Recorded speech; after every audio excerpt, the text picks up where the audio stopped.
This is the TSG Multimedia Podcast, bringing you the best train, model railroad, and historic preservation news, updates, and information since 2010. We're sponsored this month by the TSG Train Crew on Patreon and by ModelRailroadControlSystems.com, Electronics for Operations, and by Podomatic, a podcast hosting and distributing platform. Thank you very much. Hello, I'm John, your host, and welcome to the TSG Podcast, where you get a look at the behind-the-scenes goings-on here at TSG Multimedia every month. All the names rolling past to the right are members of the TSG Train Crew on Patreon. We recognize them like this every month because without their support, the content you enjoy on this channel would not be possible. If you like what we do here, please join the TSG Train Crew by going to patreon.com/TSG Multimedia and see what you've been missing out on. We also have sponsors, and I have included links to their respective websites in the written description of this program. Thanks to everyone who helps us create the content for this channel. So May was a very busy month, including the West Side Reunion, Sierra Seminar, Layout Tour Shoots, O-Scale West, Rail Fair at Ardenwood, the Best of the West show, YV Weekend, and a lot more. So let's get right to it. Hi, we're at Railtown 1897 today, on our way to the Sierra Seminar, which is happening this weekend. They have a ton of kids up here today doing field trips. So I already saw Mike doing a demonstration on the Ring of Fire over here, which I've never seen here at Railtown. And so we're going to try to get someone to give us kind of an update of whatever's going on here at Railtown.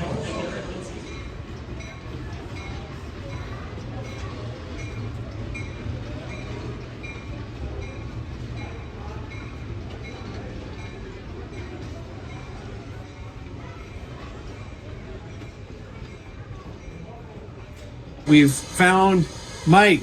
Remember Mike Ninneman? He's been on Chasing Trains. He's been on the channel a fair amount over the years, actually. And here and there. Starting with the Bay Area Prototype Modelers Meet, I think was the first time. But Mike was doing something pretty cool in the forge here in the blacksmith area at Railtown.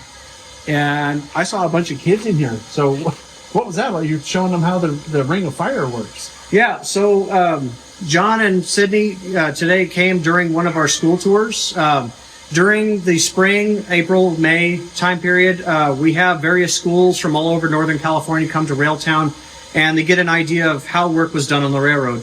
And my particular presentation is about the boiler shop, which is this part of the roundhouse where the Ring of Fire is in the forge. The boilermaker was essentially a locomotive mechanic. He made his own tools for his own use to keep the engines in working order. And of course, the forge is essential to making various tools. And I'm not making anything in particular today, but something I've been wanting to do for a while is make a railing to go around the anvil to hang my tools on so they're within arm's reach. The other reason why is because I have this tool here, this big block of steel or iron. This is called an anvil heater. Its entire function is purely to absorb heat from the fire, and I lay it on the anvil because the anvil is naturally much colder than the metal I'm working with. And the anvil absorbs the heat from this anvil heater. The kinds of things that were made in the shop back in the day was, for the most part, a lot bigger components. You're talking half-inch thick steel, which takes a lot of time and energy to heat up, and so you want it to remain hot for as long as possible. And so I'm trying to explain to the school kids a little bit about what the work in the shops 100 years ago was really like. And I'll do some demonstrations. I'll show them kind of the things that you can do with hot steel, using the anvil, using the vise over here. You use every tool that you have in the shop to your advantage. And as time went on, they built more and more tools to make the jobs more efficient, much easier, because you want to get a job done in the shortest amount of time that you can, because you don't want to be slaving over a hot forge all day. And so that's the kind of thing that I impart with the kids. I also like to let them know this was all done in the age before computers. This is all done by hand, using the most important tool or the most important muscle that everybody has on their person at all times, and that's what's up here. A lot of people like to think that when steam locomotives went the way of the dodo, all the knowledge was lost when everybody died off and retired. It's all written down. There are books and manuals out there you can read. Our friend Garrett, who's the Chief Operations Officer at Railtown, has spent a lot of time researching all those materials to relearn how to maintain a steam engine. We have the advantage of having all the historic tools, this historic environment that was built for this purpose. It's not a replica, it's the real deal. And so you can actually really truly learn what it was like to work on a steam locomotive 100 years ago. And again, that's the idea of what we're trying to teach the kids when they come here for school tours.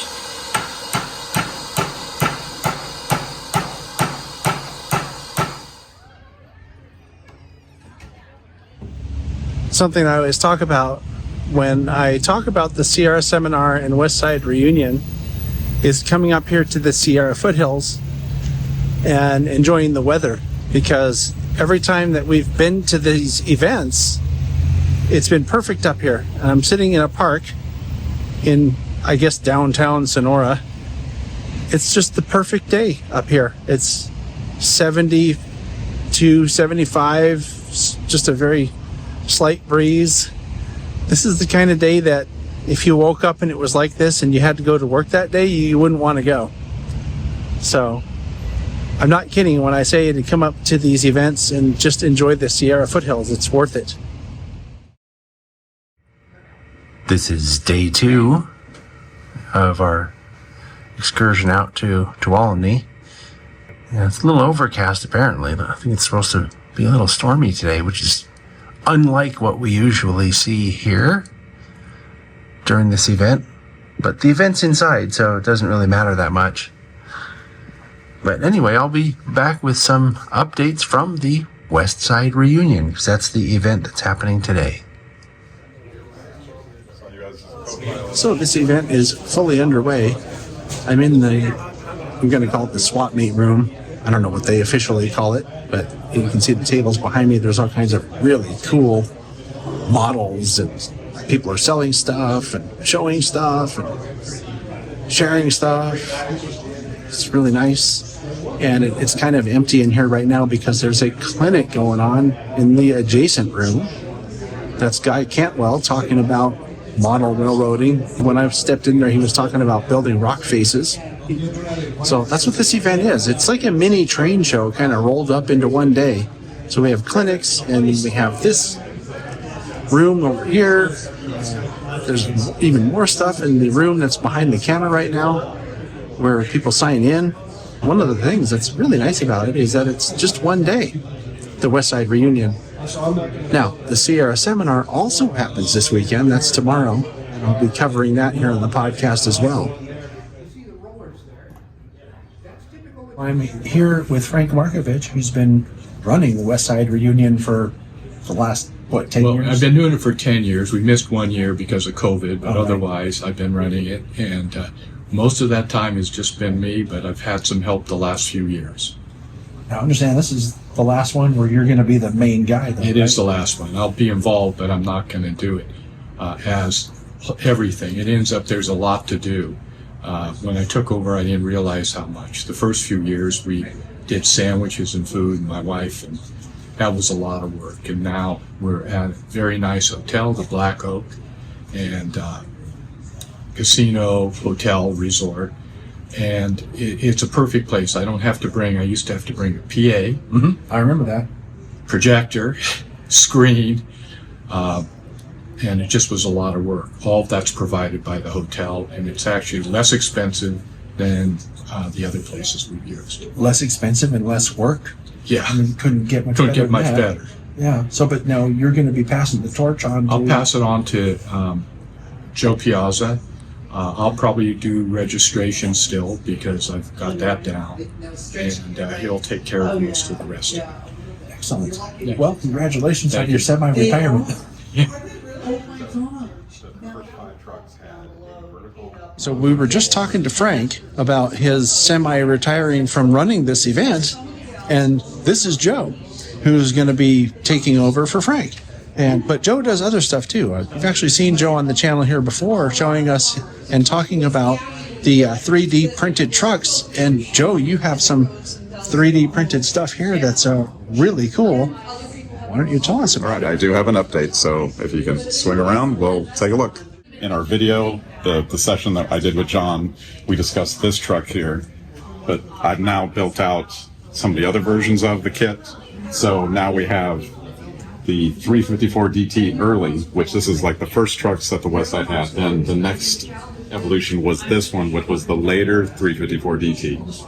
And then the next evolution of that was this one, which is a 355 DT. And then finally here, I haven't built up the model yet, but this is the final one, which is the 355 DT late. So I'll have all 4 of these as versions, which you'll be able to purchase hopefully soon.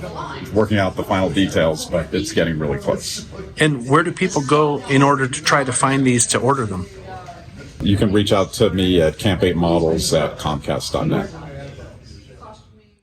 I don't know what's on this table in the middle, but everybody sure seems to be interested in it. You can't see it, I tend to put a lot of racing.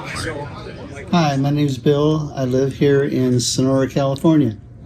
I've been wanting to build a 120.3 scale model of a 4-truck Shay for a long time, and recently I came into possession of enough parts, mainly the right trucks and the right driveline pieces, to make that. I took a 3-truck Shay, took the rear tank off, and I used the truck from that, and then took the 2-truck part all apart, used the frame from the 2-truck Shay to build the rear section of a 4-truck Shay, and along with one of the trucks and the part of the driveline. The trick was the driveline. I had to put a little collar right there so that I could mate the right pieces of the driveline together to make it work. See, the driveline is all driven by the front truck. So it was a challenge to make it and figure it out. The rest of it is pretty easy. I used a couple of Bachmann tender bodies and cut them in the right place to make them at the right length, and bonded it all together and decorated it up, painted it up. And this is what I came up with. Okay, day 3 for us. Day 2 of the overall event. And one of the best things is this is almost as good as an op session, because you see what's behind me over here? Oh, so many choices. What do we feel like this morning? Last time I went for chocolate. I think this time it's going to be glazed. People are showing up here. See back in the room that people are starting to show up with their models and other things that they want to share with the group. That's what this event is all about. It's sharing and learning and seeing friends. It's pretty cool. You know, that's why we come to it. It's a great event.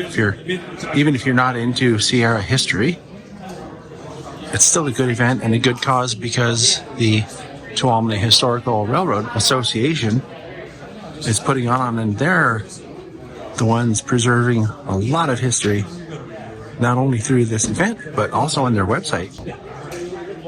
This is an example if you know who you'll run into, because Hunter's doing a presentation, but he just showed us something really interesting. Well, what do you have there? I mean, I never expected. They've been doing this for years, and I know that they've made the Coke with my name.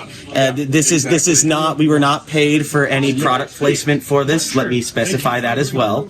But it's kind of cool. My name's getting more common for what it's worth. But it's nice to see this on a Coke. I think they named it after you specifically. I think so. I think so. The main character energy in me says that. Yes, exactly. The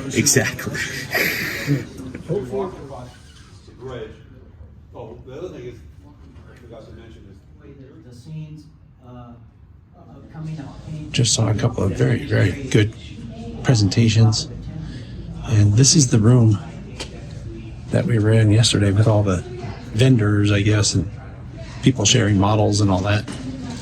And today it's more of the same. And more presentations.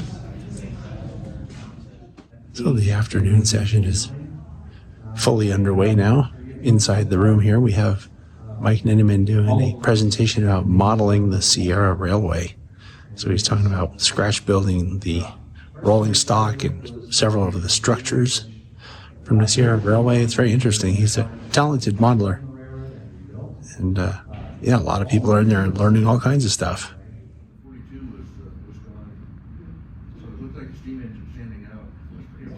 Hi, this is the end of the Sierra seminar. The last presentation just wrapped up.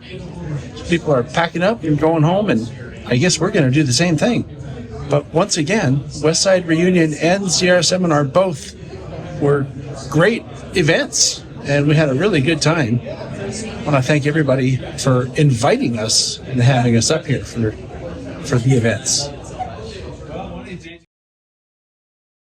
Hi, today we've come up here to Jack Burgess's layout to do basically a cab ride on the layout video.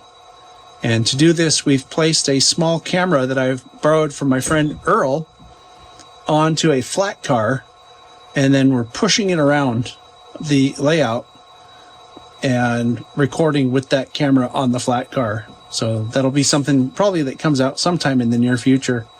And then we're also going to record with Jack a video about the O-Scale YV330, which is a model that he's making for a friend. So this is just another one of these things happening this month. So this is a little bit later, and I'm here with Jack, and we just filmed a video about this model, which is the YV330 in Proto 48. Which is really to scale, right? Quarter scale or whatever they call it. And it's quite a cool model. And what's going to happen with it is now that it's built, he left the roof loose so that we could take video of what's inside, which is pretty remarkable. And it's going to be given to Wes, right? Correct. The guy who actually owns the 330. So I think that's a nice gift.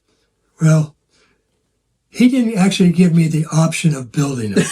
Right. He told you were going to do it, right? Yes. There's a space in the car in the first class section in a big cabinet, and it fits there, hopefully. If not, I'm saving it myself. He's going to give it to me if it doesn't fit in the real 330. And I'm mentioning this because this is going to happen later this month during what we call YV Weekend, where a whole bunch of people who are fans of the YV get together, and we'll go do a little field trip and check out some old places. I think there's going to be a train ride involved, not on the YV, obviously. Right. And then he's going to present this as the final present to Wes. I think it's going to be real fun. I'll be there to document the whole thing for the video that we were just shooting today. So thanks for having me over again. I thought we were all done with model railroading with this guy, but there's one more coming out. Well, but then when I tear the layout down, you can come over and see all the stuff going into the dumpster. Yeah, it'll be model destruction with Jack Burgess. We're doing the Talking Trains show today later from Murph's place.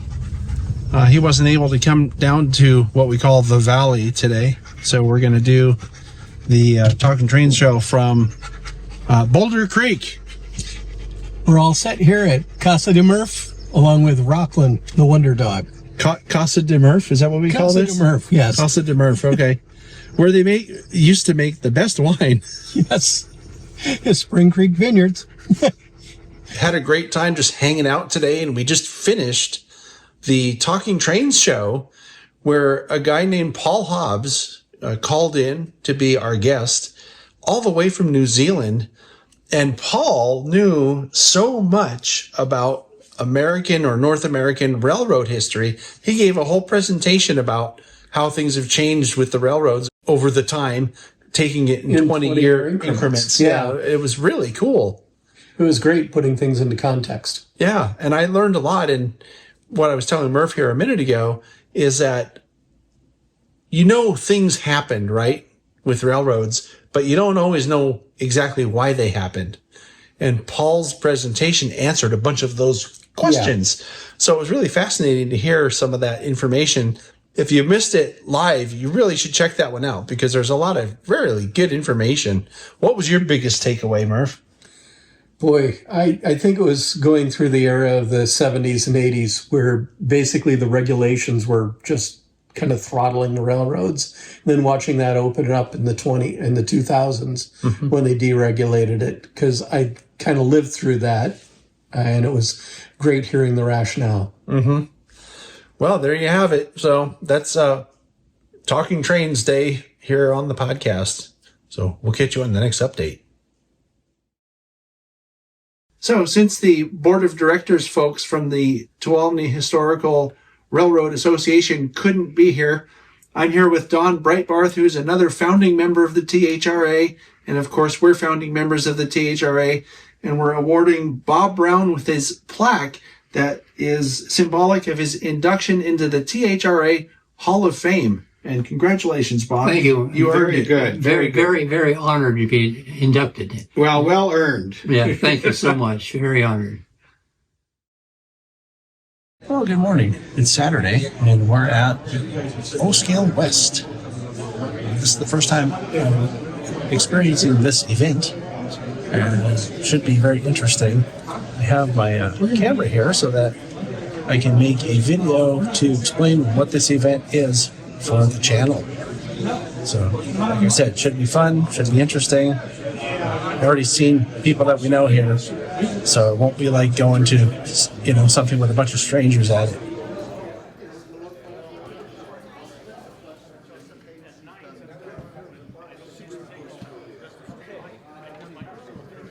These heavy, big windows at the end, and I wanted to have stuff in there, so shrinking everything uniformly wouldn't have been a good idea. So what I ended up doing, minimum tools, you need to have a track gauge. It's a little bit later, and we've run across Michael Eldridge. And we know Michael from doing, planning committees for PCR events and stuff like that. He's usually doing website stuff, but I learned actually at one of our recent conventions that he's actually a very talented modeler. He did a clinic about hand laying track and switches and stuff. That was really cool. And this is kind of relevant to the channel because as we're here, Michael's here with this S-scale sort of modular setup as a display for the event.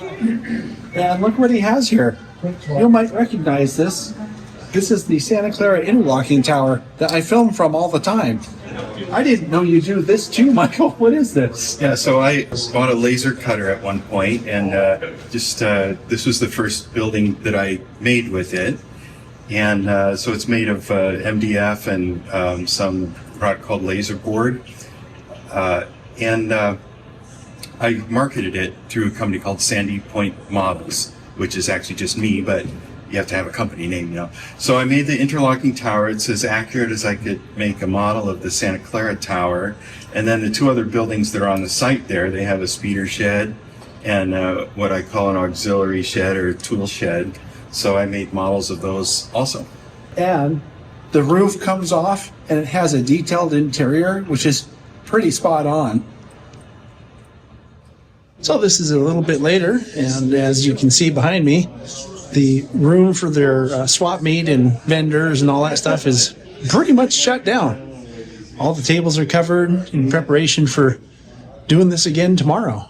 And we're just about out of here. I've got a whole bunch of really good footage of people talking about O-Scale West and why they like it and why they come. And you can see that there were a lot of people here having a lot of fun today. And I'm glad that I finally got to come to O-Scale West. And I'll be back with you on our next update, probably tomorrow, from Santa Margarita. Hi, I promised an update today. So we're in a place called Paso Robles today. And we're going to go a little bit south from here to a place called Santa Margarita. And this is for an event that I've been talking about here on the channel for the past few months, which is called Best of the West. And it's basically a show where people bring in a whole bunch of antique tractors, and there's probably going to be a steam tractor there. There's military equipment, inactive. And they have planes that they fly overhead. But there's also a narrow gauge, 3-foot gauge train that runs around the property, or trains that run around the property. And the draw there is that they have the original Disney and Santa Fe coaches that were used at Disneyland, which is kind of cool. And the real reason why we came was to have an excuse to hang out with this guy. Hi there. You remember Paul? Paul has a beautiful Southern Pacific layout here, and we did a layout tour video of it. And when we did that, I think you were working on your MMR, weren't you? Yes. Did you finish it? The last car is made. It has to be judged next month. Oh, nice. Yeah, we'll see. Well, congratulations in advance. All right, thanks. Anyway, let's go have some fun.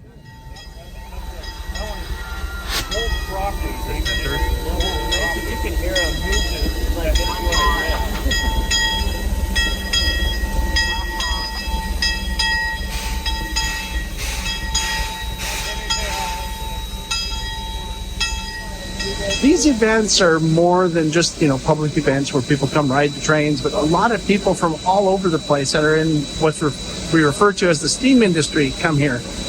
And so there's people out here from the Durango and Silverton. Our buddy CJ's out here. I just saw Hayden Siebold from Norgrove. Ken Middlebrook is here. We know him from a number of things. So it's just one of these sort of gatherings of people, kind of like last month or last March, we were in Reedley for the Rail Fest event. It's kind of the same thing here. A lot of the same people show up to this, and it's just a neat social event for people that are into this kind of stuff and who have become friends over the years. And that's half the fun of coming to this.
Jeff Badger, who's really in charge here, is really good to the crews. They come out here and help for the event, and he feeds them. And we were lucky enough to sneak in, and he made me a crusty burger. This is a cheeseburger where the cheese goes grilled down, and he put some onions on it. And I just got done telling him after taking the first bite that I can die happy now. It's really, really good.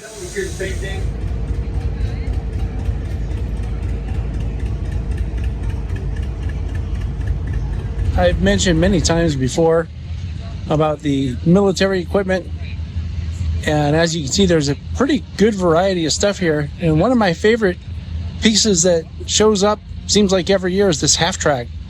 I see this thing all the time, and it's really cool. I think I had a model like this when I was a kid.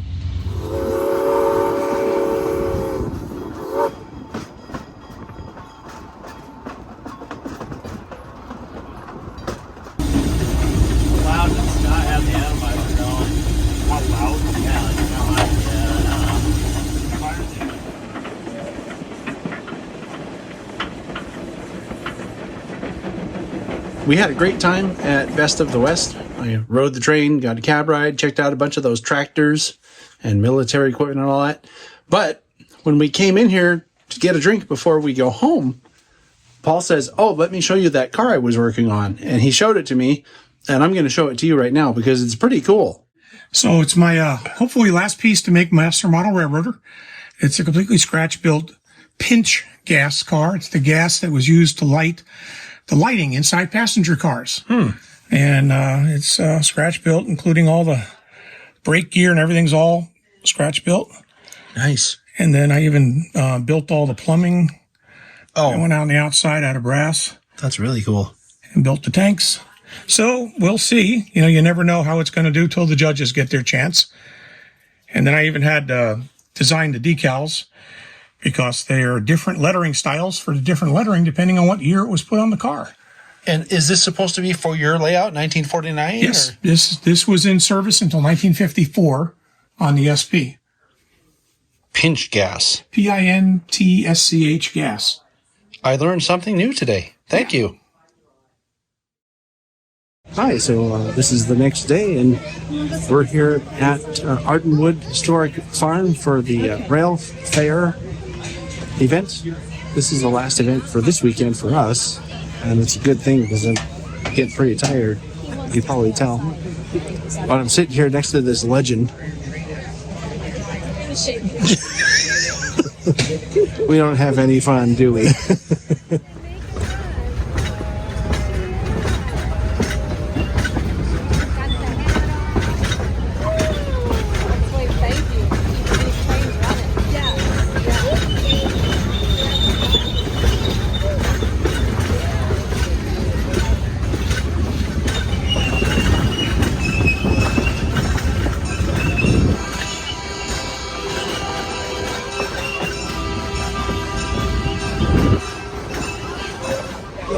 This event has just barely started, and the line to ride the train is already, I think, over an hour long.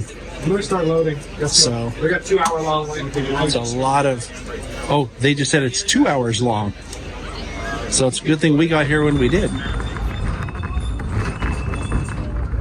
The Society for the Preservation of Carter Railroad Resources, or SPCRR, that runs the train here at Ardenwood, has a collection of a lot of historic artifacts, really. And they bring a lot of it out for rail fair so people can check it out and enjoy the history. So this little locomotive, the Keso Forest Railway number 9, came from the California State Railroad Museum to Ardenwood, and they're very close actually to having it running. So this will be the regular rail fair locomotive fairly soon. And if you know anything about steam industry, that could be next month or in 5 years, fairly soon. So that's what this is, and they have it on display out here today. And look, they have a QR code that you can use to help restore this engine. So if you have a few bucks laying around, there's the QR code. Scan it right off your screen here. Should work. Give them a few bucks. Get this thing running sooner. Every year I talk about this. We walk through these little aisleways, I guess, or hallways of tree grove, and it's so nice through here. Something else we always like to check in on when we're here is the Patterson House. And it's just a really cool Victorian era mansion, really. This is the main area where the attractions gather, I suppose. There's a band off to my right playing some music. And, this is Monday. And usually Monday is pretty lightly attended, but this is a pretty strong crowd here today. This is one of those instances of you never know who you'll run into, except this time I did know I was going to run into him. We're here partly because Mike Cohen is here. And Mike, you may remember, has been on the channel a few times, actually, including a couple of layout tours of his layout when it was here locally. And I think he came down for one of our not talking trains, but what was it before, the crew lounge? Do you remember? God. Sat at the table. Yeah, but it was a round table. It was the round table down at the museum down in Santa Clara. Yeah, the depot. And I was part of the round table discussion of proto freelance versus prototype modeling and a few other things. I think Byron Henderson was there. It was a great time. It was really fun. I really enjoyed it. And I invited him because he's so shy and doesn't like to talk. Oh, I never like a camera. I never like being on camera. But what we're doing here today, you may have noticed this banner behind us. Mike's part of the Western Pacific, what is it, historical? It is the Western Pacific Railway Museum in Portola, California. the Feather River Rail Society is a subset of the Western Pacific Railroad Museum, and I'm on the board of directors. We're here at the Ardenwood Park Rail Fair, and we're promoting the museum. This is part of our public outreach because we are somewhat remote and people don't even know we're there. And so we're just introducing people to the idea of coming up and seeing the museum and experiencing the hands-on aspect of the Western Pacific Railroad Museum. We encourage people to come and walk on the locomotive walkways, and we have open cab weekends where we have docents in every cab of every locomotive to explain what it is, how it operates, the history behind it. We promote the history of the Western Pacific Railroad, which is very unusual. We're one of the only museums in North America that is devoted to a single railroad company. And you know, it's just a lot of fun. We've had a really good time and really good turnout here at the Ardenwood Rail Fair. Yeah, and something else I should mention, having been to Portola at least a couple of times now, it's worth it to go up there. It's a little out of the way, off the beaten track, as they say, but there's a lot of really cool artifacts up there, meaning the museum's pieces, right? They're locomotives and rolling stock and all kinds of really cool stuff. There's the 165, which is a big steam engine that they also run sometimes.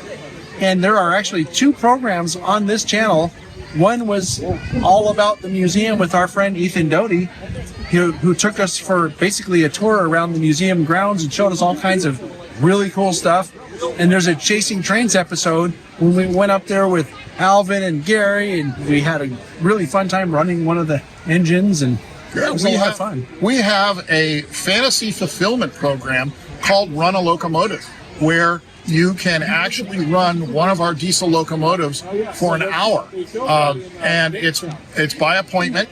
You go on the website, www.wplives.org, and look at the website, and you can make a reservation to come up and run a locomotive. We have several diesel switch engines. We have a couple of road locomotives, and it is a lot of fun. I think I've done it 4 or 5 times, and I became a member after doing that. I did it with my son. The first time he was about 6 years old. We ran the Kodachrome GP9 that a lot of people are familiar with, number 2873, when he was 10 years old. And he will never forget it to this day. And now he's a rail fan. So, yeah, it's multi-generational now. Created a monster. I did, and the best kind of monster there can be. And, you know, the museum has over 150 pieces of equipment, including 36 locomotives. You know, everything from a Union Pacific Centennial down to a 44-tonner and everything in between, and a lot of Western Pacific equipment. So it's definitely worth a visit. And we're probably about 40 minutes north of Truckee, California, or Reno, Nevada. So it's not a real haul. If you're planning on having a vacation up there, stay in Reno. It can be cheap if you stay at one of the casinos. And take a drive up there. You go up 395 to Highway 70 and go west, and you're in Portola. And it's beautiful country. It's in the Eastern Sierra. You know, it's very unspoiled. You know, a lot of little towns up there. It's a lot of fun. So we just ask that people come and see us and visit us and enjoy themselves at our museum. And everything you said that's good about it, I can vouch for, having been there and done it myself. And thanks, guys.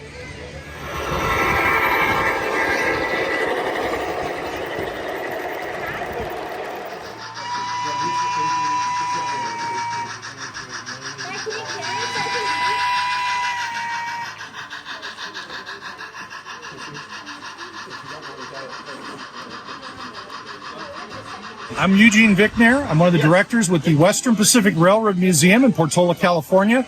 And we're here at the Ardenwood Park today, sharing the Western Pacific and our museum with everybody. We're the home of the famous Run a Locomotive program up in Plumas County, California. And one of the programs we got coming up that I'd like to share with everyone is we've got our annual historical convention coming up September 11th through 14th, 2025. And we're going to be holding it this year at the California State Railroad Museum in Old Sacramento.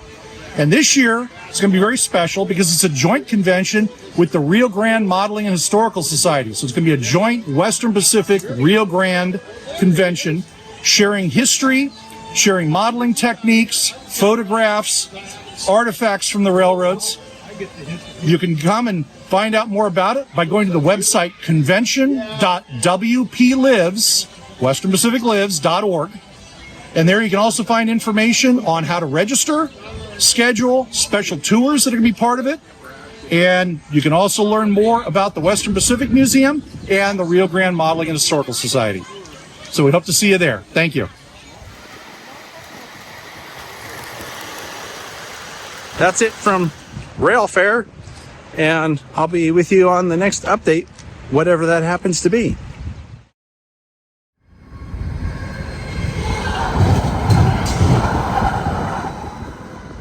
I'm here with Rod Miller. You know Rod recently from O Scale West, where we were last weekend and had a great time, by the way, so thank you for that. Thank you. But today we were recording here at Rod's layout because he has a really nice O Scale layout here in Palo Alto. And Rod, what would you tell people about your layout if you had a minute or two on a podcast to do so? Well, it's a fairly large O Scale layout. The room is 15 feet by 47 feet. The track plan is staging a return loop to staging a return loop.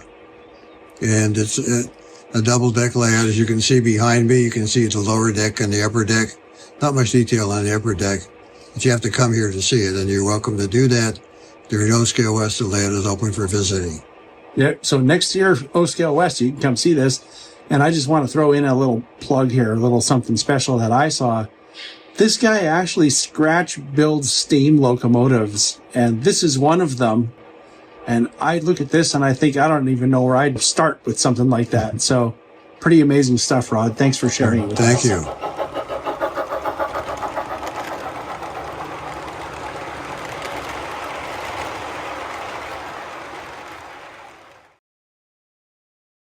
Hi, believe it or not, this is a train-related thing. We're near a place called Snelling, which is kind of on the entrance to the foothills of California, east of Modesto, Turlock area. And we're out here to do some, I'm going to call it archaeology with the YV group. Because this weekend we have something that I refer to as YV weekend or YV days, where people who are part of the YV group that Jack Burgess created many years ago go and do something related to the Yosemite Valley Railroad. And today we're looking for something out here by Snelling. And we're going to find out what that is here in a minute. But I have my drone because we're going to be looking for it using the drone. So this should be interesting and probably fun too. So this is Wes, and he kind of arranged this whole little field trip. So Wes, what exactly are we trying to do here? Well, this is a continuation of YV Days. It started back in 2000, and this is our 25th edition. We're going to go ahead and explore the site of Bent, which was where they excavated material to build Exchequer Dam, which was hauled up by the YV Railroad, hence their interest today. We're looking for foundations. Maybe they had some large bunkers here. And I have to imagine they had some cement underneath them to keep them stable. So we're kind of looking for foundations or any trace of a curve where it branched off the main line, the YV main line. This is unexplored territory for us as far as YV is concerned. Cool. All right. Well, guess we'll get that drone going then. Okay. Hi, so this is a little bit while later, and we actually did take the drone up. Yeah. Wow. 3 batteries worth. And, you know, had to go out, kind of get our bearings, came back, did a little bit more fine tuning, came back. And on that last battery, I think we found what we were looking for. What we're going to do is go back to Wes's place where he has a giant TV. We're going to blow up the video and have a closer look at it. So that'll be later. We've driven about, 5 or 10 miles away from where we were previously. So it's a little bit later. And we can see off the road here in the distance, there's a rusted out thing that was a gold dredge. And there's actually a monument here that talks about the gold dredge. the end of the dredging operation, somebody bought this dredge and was going to dismantle it and move it somewhere else. About halfway through, they gave up the project, and there's a hulk floating in a pond down there. So, pretty cool piece of history. This place might look familiar. We're out here at Railtown now, in Jamestown. Sounds like they're boarding.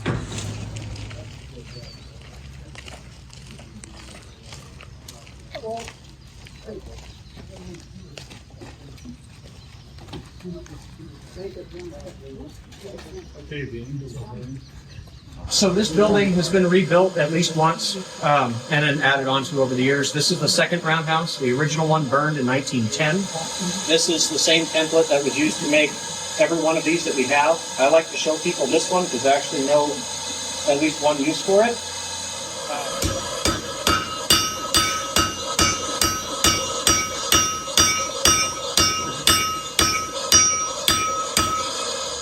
So this is a little bit later, and Mike gave a full tour of the engine shop facilities here. And there's one last stop we're going to make, going to look at some rock cars. At least that's what they call them on the YV. And the Sierra had the same thing, made by the same company and everything, but they're, I don't remember what they called them here. They might have also been rock cars on the Sierra, but they have some parked over here on a line that used to go to Angels Camp, so we're going to go look at those for a minute, and since they're kind of relevant to Yosemite Valley Railroad history. So these are those rock cars I was just talking about, and you may recall, if you've seen the layout video that I did at Jack's layout, the Yosemite Valley had cars just like this, and the job that Jack has on his layout for this during op sessions is called the rock train, if I remember right. But they called these rock cars or rock hoppers. We're going to surprise Wes with something he doesn't know we have. I'll show you what it is.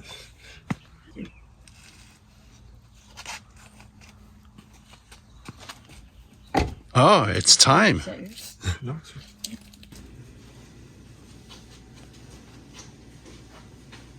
Wow. What is that? No. Wow. What? Oh my God.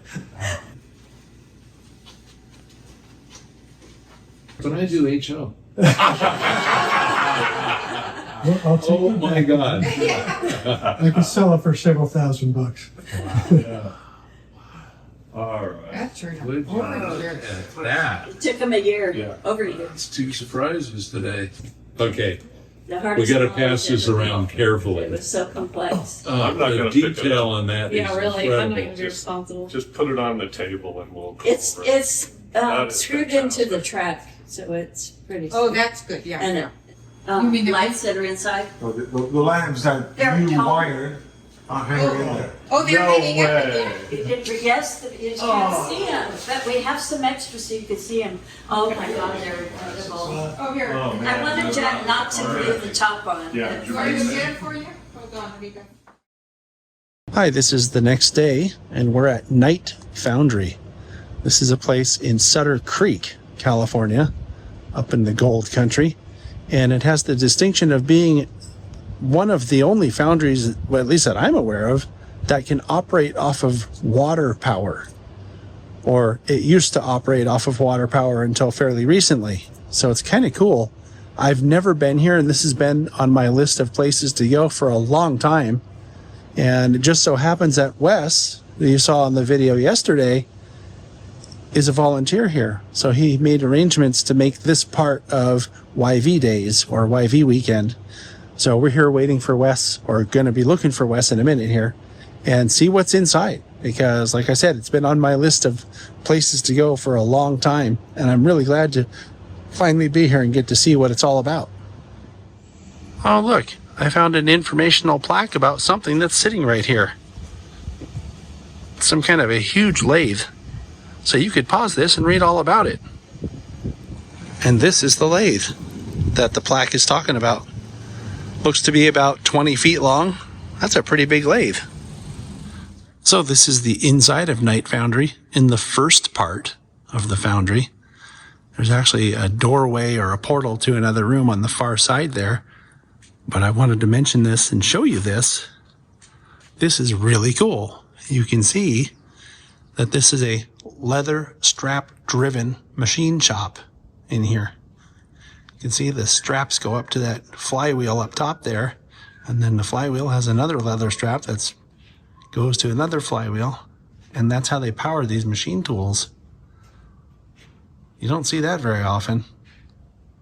You know, it's funny though, we were in another place this weekend that has that same kind of shop, which is over at Railtown. They have that same kind of shop with a leather belt drive is what they call that. That's really interesting, and that's how things were done in the past. Take a look at this crane.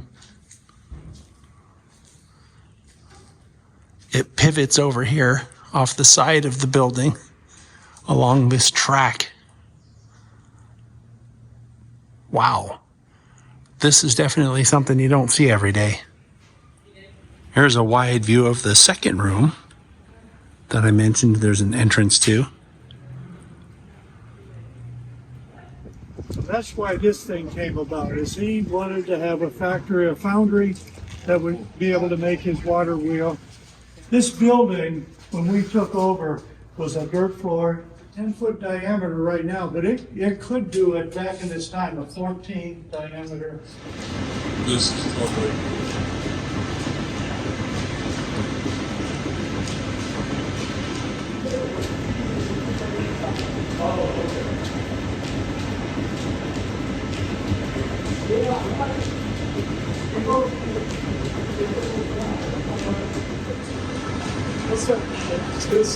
Okay, that goes up and down the shaft.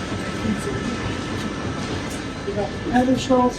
We got a little tool bit right here. That's what's going to do the work, right? Yep. It's a regular high-speed steel tool bit.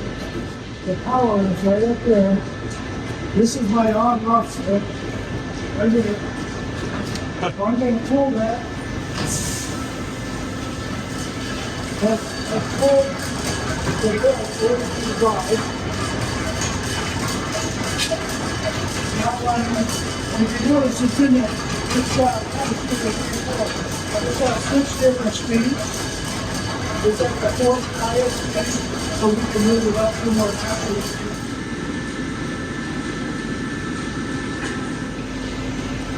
Okay, let's try it again.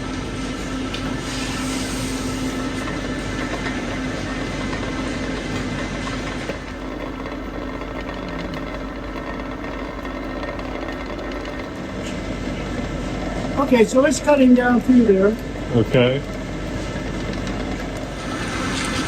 And if you look at some of the along with it.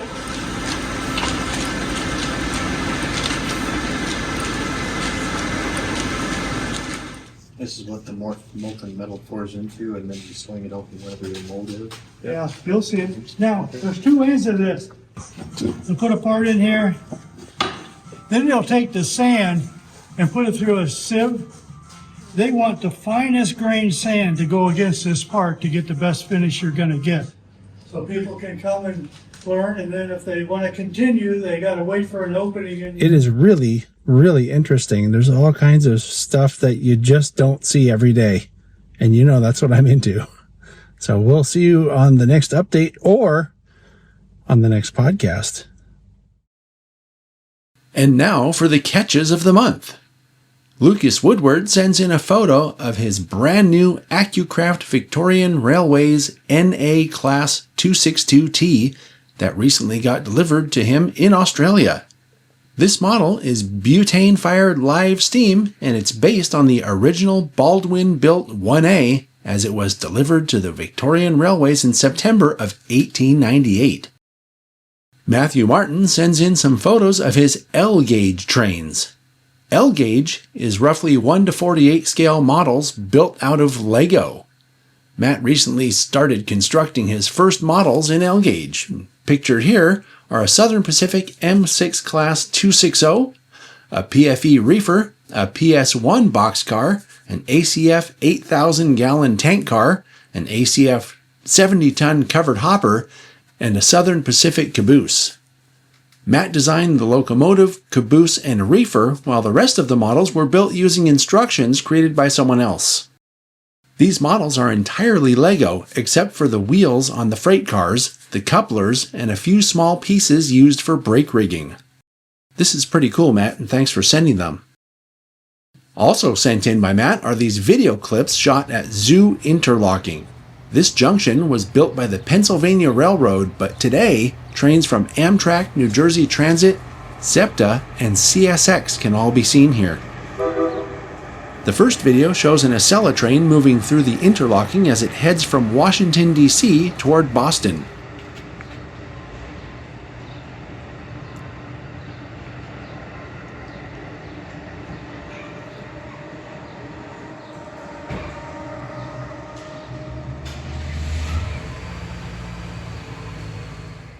This second video shows just how busy and unpredictable the interlocking can be, with a three-way meet involving an Amtrak ballast train, a New Jersey Transit commuter train, and a SEPTA multiple unit set.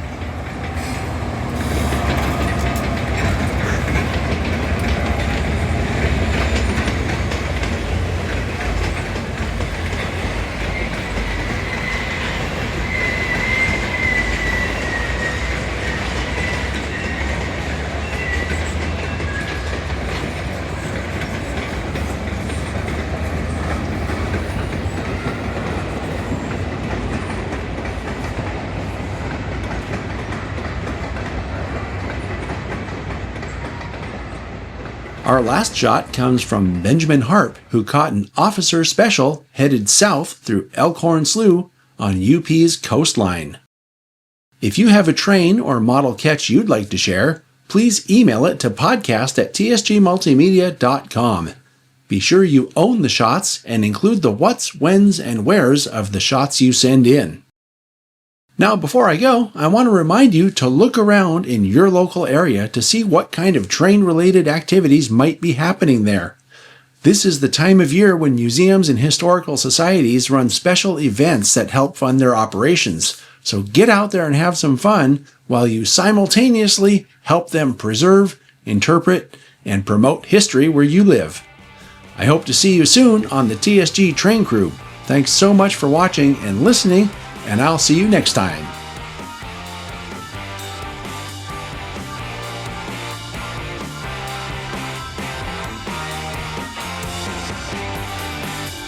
If you enjoyed this program, please join the TSG Train Crew on Patreon. TSG Train Crew members get behind-the-scenes access and ad-free sneak previews in 4K ultra-high definition. Go to patreon.com/TSG Multimedia for more information.